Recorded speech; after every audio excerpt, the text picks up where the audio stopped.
या नेताओं में दूरी और पार्टी से कार्यकर्ताओं का होता मोह भंग, ये वो परेशानियां हैं जो कांग्रेस का पीछा छोड़ने का नाम ही नहीं ले रही हैं। कहने को तो पीसीसी चीफ कमलनाथ संगठन को मजबूत करने नेता प्रतिपक्ष का पद छोड़ चुके हैं और पार्टी को एकजुट करने की रणनीति बना रहे हैं, लेकिन इसके बाद भी कांग्रेस छोड़ने वाले नेताओं और कार्यकर्ताओं का सिलसिला है कि थमने का नाम नहीं ले रहा है। इसी कड़ी में कांग्रेस को एक बार फिर बड़ा झटका लगा। यहाँ आष्टा के 100 से ज्यादा कांग्रेस के कार्यकर्ताओं नेताओं ने कांग्रेस छोड़ सीएम शिवराज और बीडी शर्मा की मौजूदगी में बीजेपी का दामन थामा। तो वहीं बीजेपी इसको लेकर उत्साहित नजर आई और कहा कि ये बीजेपी पर उनका भरोसा है। ये तो सामान्य है। हमने कहा ना कि हम तो अपना काम करते रहते हैं, इसलिए किसी को लगता है कि भारतीय जनता पार्टी का नेतृत्व ही इस देश को आगे ले जा सकता है। कांग्रेस तो वैसे ही शून्य हो रही है सब जगह, विधायक संपर्क में अप्रासंगिक हो गई है। तो इसलिए चाहे वो जनप्रतिनिधि हो या उन कार्यकर्ता हो या समाज के ऐसे जो लोग हैं जिनको लगता है कि भारतीय जनता पार्टी में हम कुछ कर सकते हैं देश के लिए, तो ऐसे लोग आकर के भारतीय जनता पार्टी में अपनी भूमिका निभाना चाहते हैं। गौरतलब है कि केंद्रीय मंत्री अमित शाह के दौरे के समय ही प्रदेश के नगरीय प्रशासन मंत्री भूपेंद्र सिंह ने कांग्रेस नेताओं और कार्यकर्ताओं के पार्टी से मोह भंग होने और बीजेपी ज्वाइन करने के संकेत दिए थे। कांग्रेस के भारतीय जनता पार्टी में आने के लिए आतुर है। हुआ भी वैसा ही। वहीं कांग्रेस से छूटते नेताओं और कार्यकर्ताओं पर कांग्रेस वही पुराना राग अलापती हुई नजर आ रही है। क्योंकि भारतीय जनता पार्टी जब जो चुनाव आते हैं खरीद फरोख्त चालू कर देती है। एक तरफ तो वो कांग्रेस मुक्त की बात करती है, लेकिन भाजपा को कांग्रेस युक्त बनाते जा रही है। इससे समझा जा सकता है कि आज भी उनके पास कार्यकर्ताओं का अभाव है, नेताओं का संकट है। इसलिए पहले कांग्रेस के लोगों को बुलाकर मंत्री बनाया, उनको पद दिए, उनको टिकट दिए और वापस से वो खेल जारी कर रही है। सत्ता के डोरे डाल रही है, सत्ता का दुरुपयोग कर रही है और निश्चित तौर पर दबाव प्रभाव की राजनीति कर रही है। कुछ जो नहीं आ रहा है उनको डरा धमका कर शामिल कर रही है। इस तरह की शिकायतें प्रदेश भर से आ रही है। अब चुनाव को देखते हुए एक बार फिर वो खेल जारी हो चुका है। 2023 विधानसभा चुनाव से पहले कांग्रेस छोड़ रहे नेता और कार्यकर्ता पार्टी के लिए बड़ी मुसीबत बनते जा रहे हैं, क्योंकि नए कार्यकर्ताओं को बनाना और फिर उनको तैयार करने में तो समय लगेगा। इसके लिए कांग्रेस के पास ना तो समय है और ना ही टीम। ऐसे में कमलनाथ कैसे बिखरती कांग्रेस को एकजुट करते हैं, ये देखना अहम होगा। Bureau report, IND 24।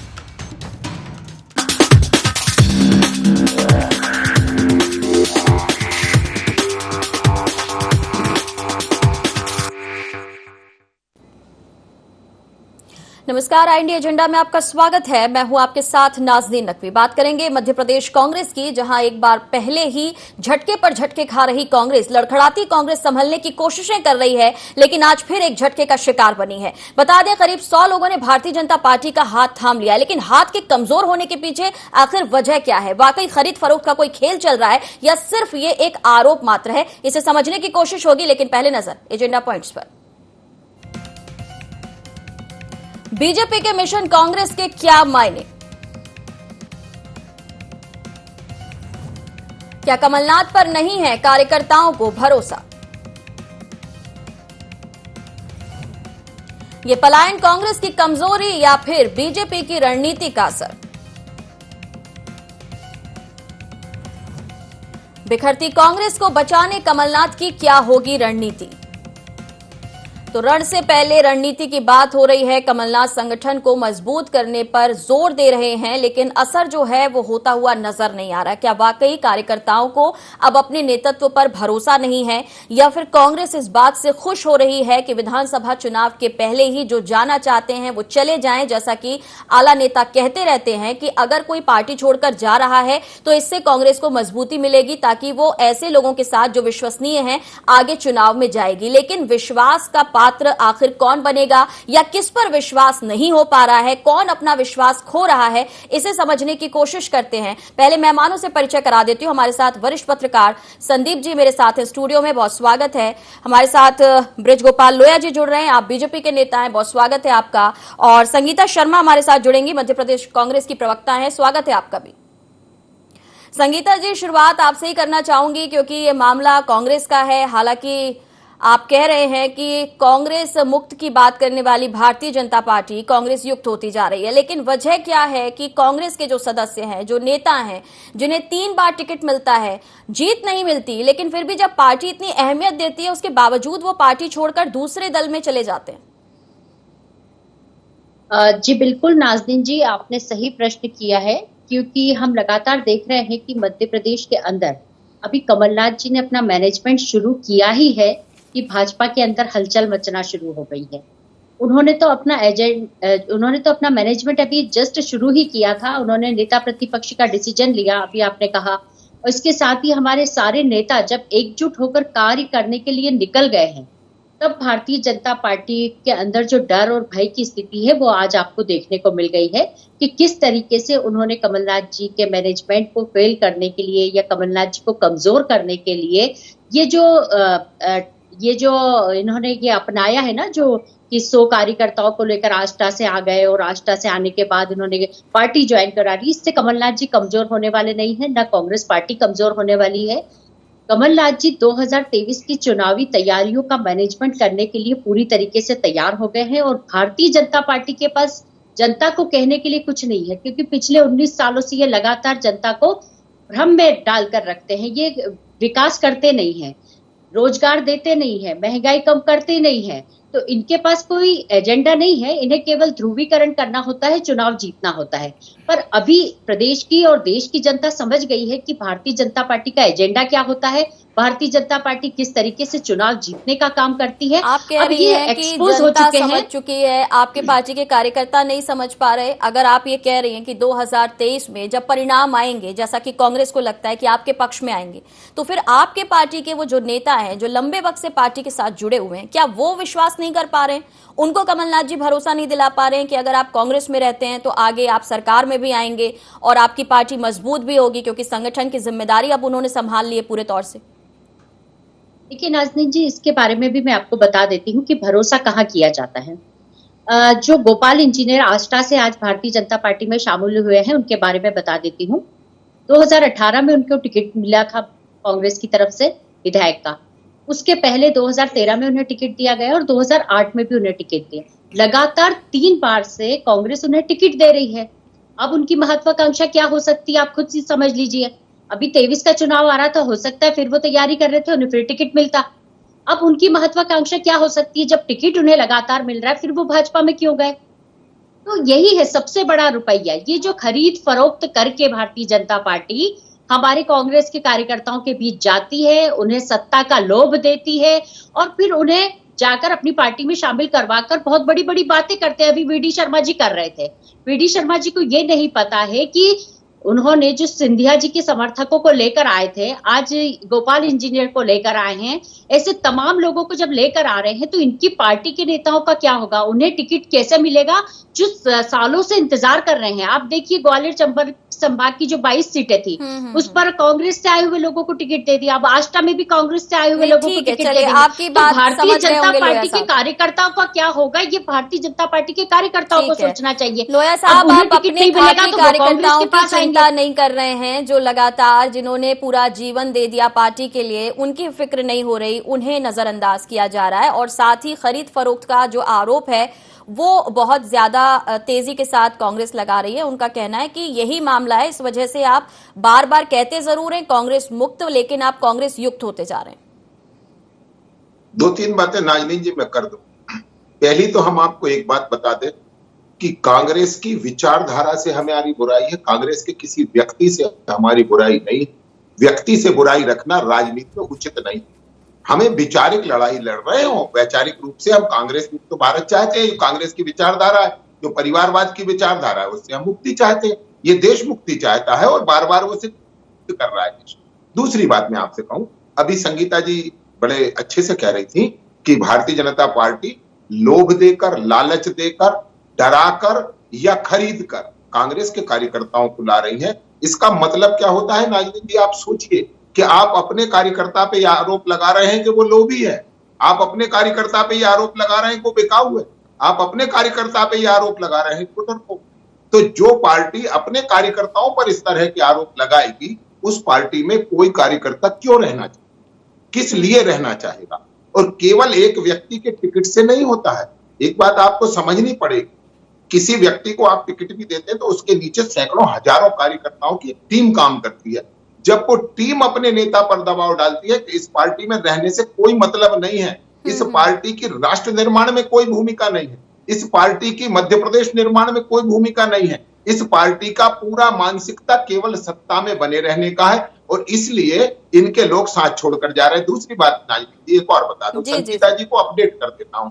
संगीता जी, केवल आप भारतीय जनता पार्टी पर आरोप मत लगाइए, आपके लिए आत्मचिंतन का समय है। गोवा में आपके सारे विधायक टीएमसी में शामिल हो गए, हरियाणा कांग्रेस के पूर्व अध्यक्ष टीएमसी में शामिल हो गए, भाजपा में नहीं हुए, याद रखिएगा इसको।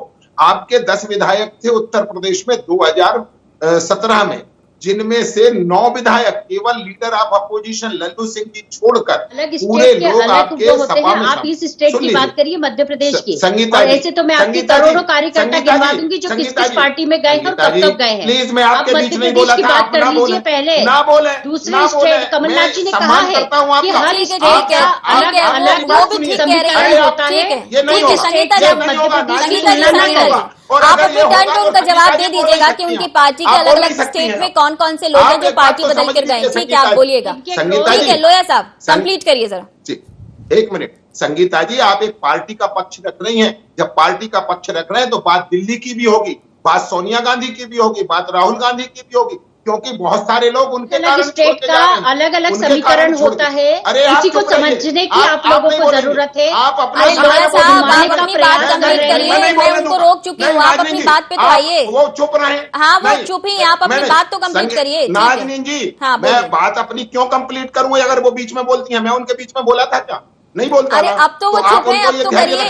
हाँ, मैं आपसे कह रहा हूँ, जो लोग छोड़कर जा रहे हैं वो सोनिया गांधी से भी नाराज हैं, वो राहुल गांधी से भी नाराज हैं, वो प्रियंका गांधी से भी नाराज हैं और वो इस बूढ़े होते हुए कांग्रेस के नेतृत्व से भी नाराज हैं। मध्य प्रदेश में आपने सेकंड लेयर लीडरशिप डेवलप नहीं करी। मध्य प्रदेश में आप किसी को कमान देने तैयार नहीं।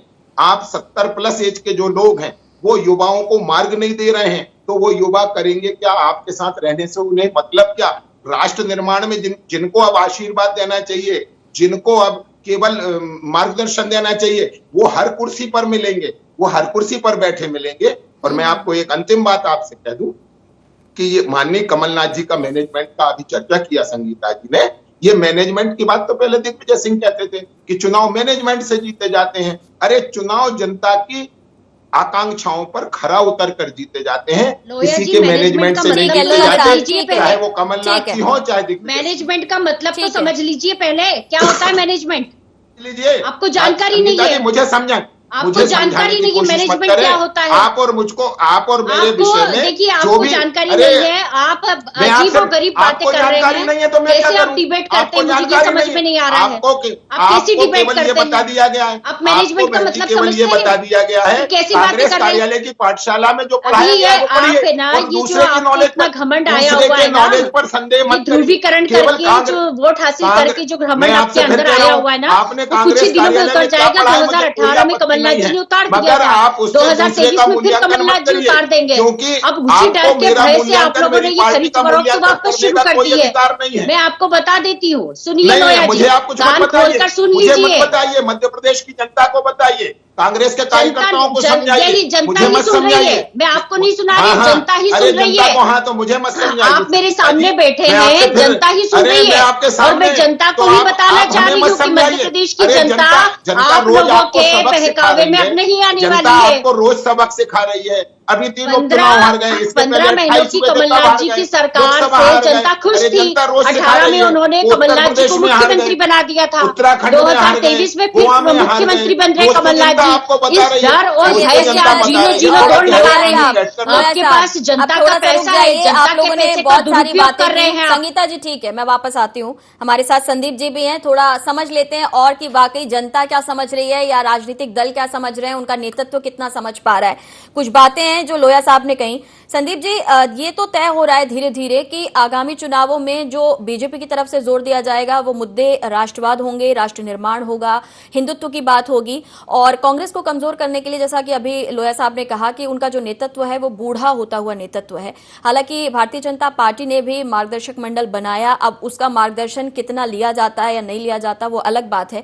लेकिन क्या पद पर होने के साथ अगर कमलनाथ जी ये अब भी दावा कर रहे हैं कि वो कांग्रेस को एकजुट कर सकते हैं और 23 में चुनाव जीत सकते हैं, शायद यही वजह है कि वो मध्य प्रदेश छोड़कर भी दिल्ली जाना नहीं चाहते, तो कितना आप देख पा रहे हैं कि अभी से ये बात शुरू हो गई है जो दल बदल की है, जिसका आज उदाहरण भी हमने देखा, और साथ ही साथ कमलनाथ जी का वो दावा जिसमें वो कहते हैं कि भाजपा से भी बहुत सारे लोग हैं जो हमारे संपर्क में हैं, तो क्या ये उल्टा दांव फिर आगे भी देखने को मिल सकता है?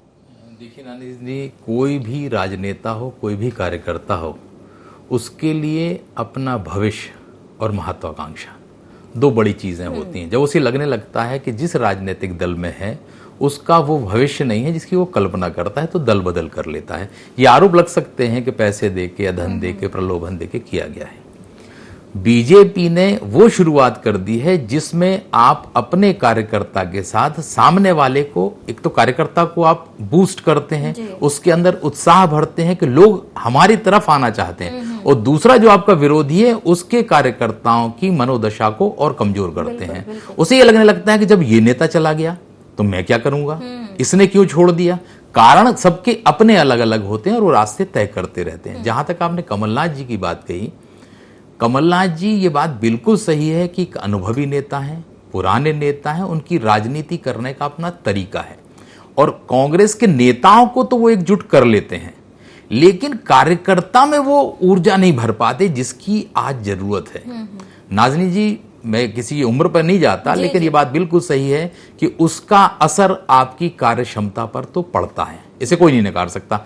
हम और आप की भी उम्र बढ़ रही है, तो हम और आपको भी कई चीजें दिखती हैं कि जो हम पहले कर लेते थे वो अब नहीं कर पाते, और जो 70 प्लस हो उसकी स्थिति क्या होगी इसकी कल्पना कर सकते हैं। तो ये तो आप मान के चलिए कि लेकिन सर, यहाँ पे आपको उम्र का ज्यादा मामला लगता है कमलनाथ जी के साथ, या उनका जो वर्किंग बिहेवियर है उसका मामला लगता है? क्योंकि अगर अब देखा जाए, जब वो मुख्यमंत्री थे तब वो टाइम नहीं देते थे कार्यकर्ताओं के साथ, तो बहुत दूर की बात है। मंत्री ये शिकायत करते रहे कि हमें वक्त नहीं मिला, जो उनकी पार्टी छोड़कर चले गए उनका भी कुछ ऐसा ही मामला था। तो ये वर्किंग ऑफ बिहेवियर का ज्यादा मामला दिखता है कमलनाथ जी के साथ, कि वो नीचे तक जाकर कार्यकर्ताओं की भीड़ में जाना, उनसे बात करना, संवाद करना, जो एक नेता में होना चाहिए, क्या इससे वो थोड़े अलग लगते हैं?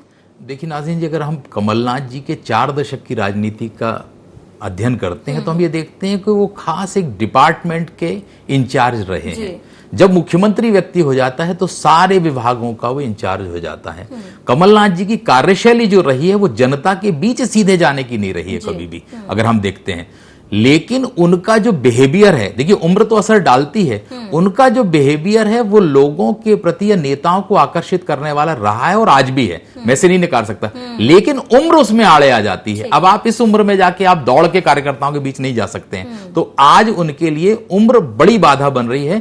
बिहेवियर तो उनका 4 दशक से चला आ रहा है और कांग्रेस के अंदर, कांग्रेस के कार्यकर्ताओं के बीच उनकी जगह है, लेकिन उनका मुकाबला भी किससे है? आपको एक चीज और देखनी पड़ेगी, उनका मुकाबला संगठन में बीडी शर्मा और सरकार में शिवराज, 2 ऐसे लोगों से है जो 24/7 काम कर रहे हैं। तो फिर आपको क्या लगता है कि तुलना जब आप करने लगते हैं, तुलना होती है, तो फिर आपको ये कमजोर दिखने लगते हैं। और यही स्थिति जनता के बीच भी बनती जा रही है कि वो सक्रियता कमलनाथ जी की नहीं है जो शिवराज जी की और वीडी शर्मा की है। यही कारण है कि कई कार्यकर्ताओं को अपना भविष्य, चलिए, मनोबल टूटने की जो बात है वो काफी हद तक असर डाल सकती है संगीता जी, क्योंकि कार्यकर्ता के काम करने के तरीके की बात कीजिए या उसके मेंटल स्टेटस की बात कीजिए, जब पार्टी से काफी लोग जाते हैं तो कहीं ना कहीं कार्यकर्ता के मन पर असर पड़ता है, या फिर उन्हें संगठित करने के लिए उनके साथ संवाद किया जा रहा है, या फिर आपके पार्टी के जो नेतृत्व में लोग हैं, चाहे कमलनाथ जी हो या बाकी लीडर्स जो जनता से जुड़ते हैं, बात करते हैं, क्या वो संभाल पा रहे हैं कार्यकर्ताओं को, उनकी मनोस्थिति को समझ पा रहे हैं? क्योंकि ये बेहद जरूरी है। जैसा कि लोया साहब ने भी कहा कि आपने कोई सेकंड लीडरशिप तैयार नहीं की, और जो हैं उनको वो बहुत अच्छे से समझ नहीं पा रहे हैं या फिर नकार रही है भारतीय जनता पार्टी। तो लेकिन आप इन सारी चुनौतियों से निपटने के लिए तैयार हैं? देखिए, हमारी तैयारियां हैं, तभी तो लोया जी परेशान हैं। अभी लोया जी बोल रहे थे कि कमलनाथ जी 70 पार के हो गए, तो लोया जी के अनुसार तो मोदी जी को भी अपनी सीट छोड़ देनी चाहिए, वो भी 70 पार हो गए हैं। तो ये जो मानसिकता भारतीय जनता पार्टी की है, उम्र को लेकर, परिवार को लेकर, कार्यकर्ताओं को लेकर, इनकी मानसिकता बहुत निम्न स्तर पर जा चुकी है। अब इनके पास कोई विजन नहीं बचा है। कमलनाथ जी के पास विजन है और कमलनाथ जी ने कहा भी है कि मैं अपने मैनेजमेंट से चुनाव जीतता हूं, भारतीय जनता पार्टी के नेताओं की तरह नहीं कि यहाँ जा रहे हैं, वहां जा रहे हैं, खेतों में उतर रहे हैं, पर जनता के लिए कोई काम नहीं कर रहे हैं। आप देखिए कि शिवराज सिंह चौहान जी को ये युवा नेता मानते हैं, बखूबी वो युवा नेता होंगे, परंतु 22,000 घोषणाएं कर चुके हैं, जनता से झूठ बोल चुके हैं, एक भी पूरी नहीं की। ये महत्वपूर्ण होता है। आप बताइए, संगठन की बात कर रहे हैं तो इनका संगठन कहाँ पहुंच गया है? आज जो इनके कार्यकर्ता सालों से कार्य कर रहे थे, उनकी स्थान कहाँ होगा और उनका ये क्या करेंगे? वो कहाँ जाएंगे? वो भी दूसरी पार्टी का सहारा लेंगे। दूसरी बात, इनका कहना था कि परिवारवाद चल रहा, तो मध्य प्रदेश में इनके नेताओं के नाम अगर कहें तो मैं गिनवा देती हूँ कितना बड़ा परिवारवाद है इनके यहाँ। तो ये जो छोटी सोच के साथ ये कार्य कर रही है भारतीय जनता पार्टी, मैंने अभी थोड़ी देर पहले ही समझाया था कि जिस नेता को आज आप लेकर आए हैं, उन्हें 3 बार से लगातार विधानसभा का चुनाव टिकट मिल रहा है, फिर उनकी क्या महत्वाकांक्षा रही होगी, ये आप भली भांति समझ सकते हैं कि कांग्रेस को कमजोर करने के लिए ये इन्होंने एक रणनीति चली है और उस रणनीति के तहत ये लोगों को कह रहे हैं कि आप आइए, हम आपको टिकट देंगे, आप आइए, आप हमको निगम मंडल देंगे। और इस तरीके का लालच देकर यदि ये कुछ 5-4 दिनों के लिए लेकर आ भी जाते हैं तो उससे कांग्रेस पार्टी को कोई नुकसान नहीं है। समुद्र की तरह अथाह कार्यकर्ता है हमारे जैसे। ठीक है संगीता जी, बात ये है कि आप सिर्फ अभी देख रहे हैं कि 100 लोग आपकी पार्टी से चले गए, आप इस नुकसान को देख रहे हैं, आप इसके फायदे देख रहे हैं, या आप दूरगामी इसके पड़ते हुए असर को भी देख पा रहे हैं? जैसा संदीप जी ने कहा कि मनोस्थिति पर असर पड़ता है कार्यकर्ता की, वो पूरी शिद्दत से काम कर रहा है, लेकिन लोग छोड़कर जा रहे हैं, आखिर क्यों दूसरी पार्टी में जा रहे हैं? ये सवाल जो है, इस सवाल का जवाब, इस पर संवाद क्या आपके नेता कर रहे हैं? देखिए, संदीप जी ने बहुत अच्छी बात बोली है कि उसका अगर किसी के मानसिकता पर सवाल उठता है या कार्यकर्ताओं पर इसका असर होता है, तो मैं आपको बता देना चाहूंगी इसका कोई असर नहीं होता है। हमारे कार्यकर्ता इतने कर्मठ हैं, उन्हें मालूम है कि कौन लोग सौदेबाजी के चक्कर में आकर चला जाता है, तो वो उन लोगों पर ध्यान नहीं देते हैं। आज वो गए हैं, कल उनका नाम भूल जाएंगे। हमारे पास आज भी आष्टा में इतने कार्यकर्ता हैं, मैं तो खुद ये जो गोपाल इंजीनियर आज जब इनकी पार्टी में शामिल हुए, इनके चुनाव प्रचार में गई थी। इन्होंने जब पहला चुनाव जीता था 17,000 वोट से हारे थे। दूसरा चुनाव जब इन्होंने लड़ा तो ये 5,500 वोट से हारे। फिर इन्होंने तीसरा चुनाव लड़ा विधानसभा का, फिर ये 5,500 वोट से हारे। तो लगातार 3 चुनावों में ये हारते चले जा रहे हैं। उसके बावजूद भी कांग्रेस ने इन पर भरोसा करके 3 बार इनको टिकट दिया। अब अगर कोई व्यक्ति कांग्रेस पर बोले कि हम कांग्रेस ने मुझे टिकट नहीं दिया, तो इनकी महत्वाकांक्षा क्या है ये मैंने स्पष्ट रूप से आपको बता दी है कि भारतीय जनता पार्टी का एजेंडा है पैसा दो, क्योंकि इनकी जेब से तो दे नहीं रहे, जनता के टैक्स का पैसा। ठीक है संदीप जी, जब कोई पार्टी छोड़कर चला जाता है तो उसकी सारी खामियां जो है नजर आने लगती हैं। 3 बार का स्टेटस जो है संगीता जी खुद बता रही हैं, लेकिन ऐसे किसी चेहरे पर बार बार कांग्रेस का भी दांव लगाना क्या लगता है, क्या मजबूरी है या कितना जरूरी है? जब पार्टी के लिए या जनता के बीच में छवि को लेकर उतना अच्छा रिजल्ट नहीं दिख रहा, तो फिर ये क्या मजबूरी है कि एक ही चेहरे पर बार बार दांव लगाया कांग्रेस ने? देखिए, हो सकता संगीता जी उस बात को नकारें, लेकिन वास्तविकता कांग्रेस की ये है कि कांग्रेस में आप किस गुट से आते हैं, किससे आपका करीबी का नाता है, टिकट मिलने में ये बड़ी प्राथमिकता होती है। और आप देखिए कि जब हम चुनाव करीब आते हैं तो हम यही देखते हैं, ये इतने लोग इस गुट के, इतने लोग इस गुट के, इतने लोग इस गुट के। तो ये जो गुटबाजी है कांग्रेस के अंदर तक और नीचे तक फैली हुई, उसका नुकसान होता है। और जैसा गोपाल जो इंजीनियर की बात कर रहे हैं, अगर आपने उस व्यक्ति को 3 बार टिकट दिया और तीनों बार हारा, तो आप ये कल्पना करिए कि उस इलाके के जो संभावित उम्मीदवार रहे होंगे उनमें कितनी निराशा आई होगी। ये भी कभी विश्लेषण किया कांग्रेस ने? कांग्रेस जो चूक करती है वो उसको तब पता चलता है जब उसके हाथ से बाजी फिसल जाती है। आज आपका वो व्यक्ति जो 3 बार से चुनाव लड़ रहा था, जिसके लोग प्रचार कर रहे थे, संदीप जी कि जिनको मिल रहा है फिर वो क्यों जा रहे हैं? संदीप जी समझने की कोशिश कीजिए। नहीं, अगर जिनको लगातार मिल रहा है संगीता जी, बात ये है कि कांग्रेस का नेतृत्व कितना समझ पा रहा है कि आप 3 बार किसी को टिकट दे रहे हैं, तीनों बार उसको पराजित होते हुए देख रहे हैं, बावजूद उसके उसको टिकट दिया जा रहा है। तो जो दूसरे लोग हैं जो संभावित थे, जिनको मिलता मौका तो शायद वो जीतते, कि दूसरों को जाना चाहिए था। जो दूसरे लोग हैं उन्हें जाना चाहिए था, इन्हें तो मिल रहा था, ये क्यों चले गए? प्रश्न तो यही है संदीप जी। संगीता जी, मैं उसी चीज को कह रहा हूं कि व्यक्ति उसकी महत्वाकांक्षा जिन्हें नहीं मिला और उसे जिन्हें अगली नहीं मिला उन्हें पार्टी छोड़ना चाहिए थी, जिन्हें मिल रहा था उन्हें पार्टी क्यों छोड़ दी? सवाल मतलब कहीं ना कहीं ये सवाल कांग्रेस के लिए बड़ा है संगीता जी। हम तो यहाँ ठीक है बात कर रहे हैं, लेकिन ये सवाल वाकई कमलनाथ जी के लिए और कांग्रेस के लिए बहुत बड़ा है। ये समझने वाली बात है, इसको एनालिसिस करने की बहुत जरूरत है। बहरहाल लोया साहब, एक आरोप है जो अभी से शुरू हो गया है कि भारतीय जनता पार्टी खरीद फरोख्त कर रही है। ये तब सुनाई दिया था जब सिंधिया जी गए थे और एक बार फिर से अब ये गुंजायमान है। नाजनीन जी, इसीलिए मुझे ये कहना पड़ा था कि गोवा में, हरियाणा में, उत्तर प्रदेश में और अन्य राज्यों में क्या स्थिति है, क्योंकि वहां इनके लोग भाजपा में शामिल नहीं हो रहे। तो प्रश्न इस बात का है कि जब कोई आदमी भारतीय जनता पार्टी में शामिल होता है तो वो आपको बिकाऊ क्यों दिखने लगता है, वो आपको लोभी क्यों दिखने लगता है? ये जो आप आरोप लगाते हैं, आप अपने कार्यकर्ता को शुरू से सम्मान देने की कोशिश करिए। जो छोटे छोटे कार्यकर्ता है उन्हें सम्मान देने की कोशिश करिए। अगर आपने उन्हें दिया होता तो बड़े नेता छोड़कर नहीं जा सकते। इस बात को याद रखिए। कोई कितना भी बड़ा नेता हो, यदि उसका कार्यकर्ता उसके साथ। संगीता जी, आपके बीच में नहीं बोला था, आप कैसे चुप रहेंगी? थोड़ा सा मुझे बता दें। हमारी पार्टी के बारे में अरे नहीं, आप हमारी पार्टी सुनेंगे, आप मेरी पार्टी की बात कर रही थी। मैं डिबेट से बाहर हो जाता हूँ। अरे लोया साहब ठीक है, वक्त कम है, दोनों बात कर लेते हैं। संगीता जी, मैं आपको मौका दूंगी, मैं आपको मौका दूंगी। संगीता जी, मैं आपको मौका दूंगी, बीच में मत बोलिएगा, उनकी बात पूरी हो जाने दीजिए, फिर मैं आपसे बात करूंगी। मैं संगीता जी आपको मौका दूंगी, डिबेट खत्म होने के पहले आपको मौका दूंगी। लोया साहब, आप अपनी बात रखिएगा। संगीता जी प्लीज, संगीता जी मुझे नहीं रखनी। मध्य प्रदेश की जनता 2023 नहीं, आप बोलिएगा, जवाब भी दीजिएगा, आप अपने टर्न पे बोलिएगा, आप अपने टर्न पे बोलिएगा। लोया साहब को बोलने दीजिए, फिर आप बोल लीजिएगा।